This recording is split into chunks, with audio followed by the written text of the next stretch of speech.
Hello everybody, I'm the VeloFlex and welcome to my little corner of the internet, which today is the polytunnel. The reason why it's the polytunnel isn't because we're potting plants, it's because it's about to rain and it's really cold and there's light in here and it's not as cold. If you can hear a generator in the background, the work must go on and we're running the generator. So sorry if it's annoying, but such is life. Sometimes we must live with the hum.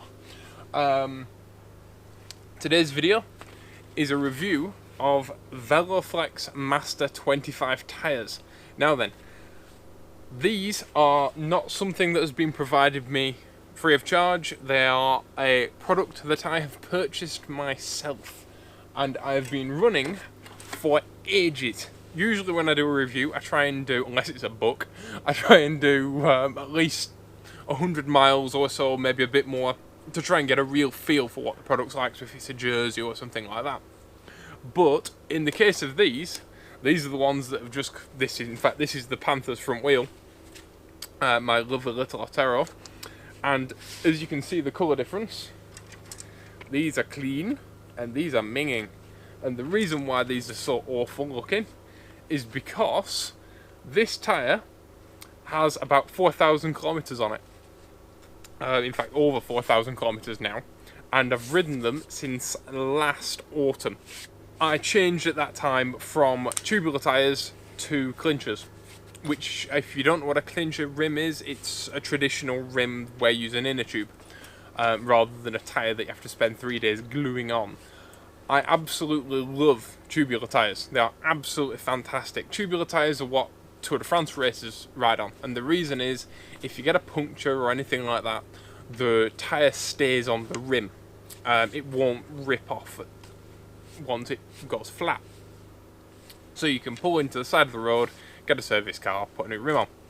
But in the realities of the real world, a clincher can be better. And clincher rims are great because if you get a flat tyre, you can stop by the side of the road and put a new inner tube in. Now, having said that, I've only ever got one puncture while I've had these tyres. One in all the time. And the reason is the back tyre is actually starting to break down a little bit. It's got cuts in it. It's square. I've ridden the hell out of these wheels. But that's to be expected with 2,000 miles on pretty much any tyre. He's going to be square and he's going to be pretty beaten up. These VeloFlex open tubulars, when you get them, are flat. They're really weird and they're really thin. And you can see, if I hold them up, I don't know whether you'll be able to see on the camera, you can actually see light through them, which is a bit scary. But they're actually one of the highest TPI. TPI is the puncture protection stuff that's in tyres. These actually have one of the highest TPI of any tyre you can buy, which is one of the reasons I bought them. The other reason I bought them is because they weigh nothing, and I wanted a tyre that would be as good as a tubular tyre and feel like a tubular tyre, because the coolest thing about a tubular race tyre is they have a latex inner tube in them, and because they're glued to the rim, you get really good feel through the tyres, and you get what feels like unending grip. And I'm happy to report that's what I got with these. If you've never heard of VeloFlex, there's a reason why the tread pattern looks very similar to a Vittoria. And that's because VeloFlex is made up of old Vittoria employees, or so I've been told. That when Vittoria moved their production to Asia, VeloFlex was formed by all the old employees that wanted to make high quality tyres in Italy still. And if you look at the bikes of the Tour de France, any team that doesn't have a tyre sponsor, that doesn't get free tyres given and has to buy them themselves, tend to run VeloFlex tubulars because they're pretty much the best out there, although they are hideously expensive. The Master is their open tubular, so it's basically a really flexible, really malleable, really fast rolling clincher tyre, and fortunately they're not incredibly expensive. I bought these for €42. I've seen them cheaper. It's pretty much the same price as, or a little bit more expensive as, the Continental Jeep, whatever, Grand Prix 4000 S2. This is a 23mm off Merriam's bike. Nowhere near as good in the rain. Tough little tyre, brilliant little tyre. But there's a reason why a lot of people turn to Four Seasons, Continental Four Seasons, when the going gets tough in winter. And that's because these are not very good in the rain. These VeloFlexes, however, are superb. Now then, this tyre has been given to me by my friend Lee, who bought a new set of wheels, and with those wheels received Pirellis, I think, and the tubeless rims and all fancy. One of the downsides of these VeloFlex tyres is that the bead is not compatible with a carbon rim that has a sharp or toothed edge inside the rim. They don't like it because they're nice and thin and very malleable and very flexible. They don't like a toothed inner rim. They don't like a knurled inner rim. They don't like a sharp inner rim at all. In fact, the packet tells you not to run them on carbon rims. Although I know a bunch of people who do run them on carbon rims and have had no problems at all, as long as they don't have that knurled inner rim. So these tyres are absolutely superb. I absolutely adore them, especially with a latex tube. If you're not going to use latex tubes, then you're not going to feel the benefit, because these are incredibly malleable, incredibly flexible tyres, and the whole point of them is that they hug the road. They grip incredibly well, and they get rid of a lot of road buzz when you use latex tubes with them. So I've told you what I like about these tyres. What do I not like about these tyres? What are the things I don't like? One of the things I don't like about these tyres is they're an absolute pig to get on the first time you fit them.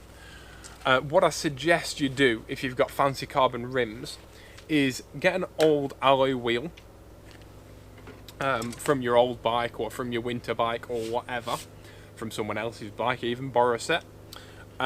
Fit the tyres with great difficulty and then blow them up to about 8 bar and leave them for a couple of days. You do this with tubular tyres, and what it does, it stretches the tyre slightly, because from factory they're set a bit tight.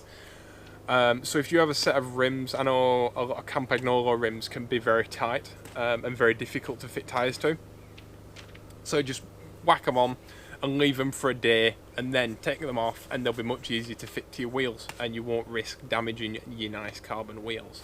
Downsides, because I use latex tubes, I have to blow my tyres up every time I use my bike, every day. They lose a bar or so. And if you leave your bike for a week, your tyres go flat. To me, that's not a problem. It don't bother me in the slightest. I just keep my pump next to my bike and pump my tyres up before I go. The other thing that's not so great is that these tyres are incredibly narrow. To put that into perspective, this is a 23C Continental, this is a 25C VeloFlex. And as you can see, the VeloFlex is actually narrower than the 23C Continental. Although, if you look at the profile of the tyre, the VeloFlex has a nicer profile, whereas the Grand Prix is a bit pointy and a bit egg-shaped. If that makes sense. On wider rims, these will be a bit narrow, because obviously as your rim spreads out, the top of your tyre spreads out. Fortunately, the other day, VeloFlex posted on their website that they are now going to be making Master 28s. So VeloFlex Master 28s should be the same width, if not slightly narrower, than a normal 25C tyre, which will be my next purchase once I've worn these out, which should be in another year. So what are my final thoughts on these tyres? I think they're brilliant, personally. Yes, there's a downside of using latex inner tubes. Yes, you rub the logo off when you corner hard, which I think actually looks kind of cool. I've ridden them over ice, I've ridden them on rough roads, I've ridden them on smooth roads. They're incredibly fast rolling. They will come incredibly close, if not beat a lot of tubeless tyres. They are that fast. These are really quick tyres. I would go so far as to say you can use these on a lot of time trial bikes. They are that quick. But if you just want to add a bit of performance to your road bike, they will do that too. If you don't want to go tubeless, this is a great option. If I were to buy another set now, knowing that VeloFlex are coming out with a set of 28s, I would go with the 28s. I would go with the wider tyre, just because there are some very rough roads around here. I do like my back roads, and the 28s will give a bit more suspension and a bit more kind of ability to lay it over even more in a corner and find even more grip. I've never spun uphill with these, even in the wet. Never spun a tyre. If you own a set of VeloFlex tyres or have owned a set of VeloFlex tyres, let me know about your experience down in the comments. If you've liked this video, make sure you click like down below. It helps this channel a lot, and subscribe if you wanna see more videos like this or other videos about barns and stuff. Thank you to Lee for giving me this set of tyres. Lee has a YouTube channel. Lee's YouTube channel is called CaptianVelo. I'll leave a link to it down in the thing. So thanks for the tyres, Lee. Alright guys, thanks for stopping by. Please be awesome to each other out there, and I'll see you all in the next video. Bye bye.